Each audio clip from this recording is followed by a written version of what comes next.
Unajua sio kila kitu tulete mambo ya ufamilia yani. Yaani nikisema nilete ufamilia kwenye kila kitu hatutaenda popote.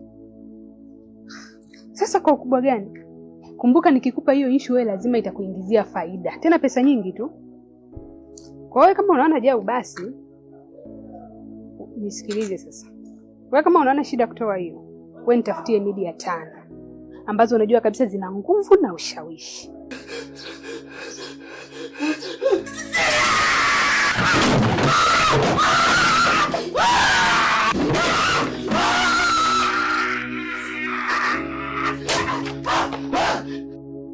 Sawa Waambieni na video yangu.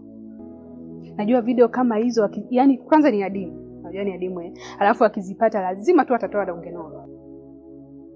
Sio kwamba analeta tamaa. Wewe nitafutia afu nitakukoza chochote kitu.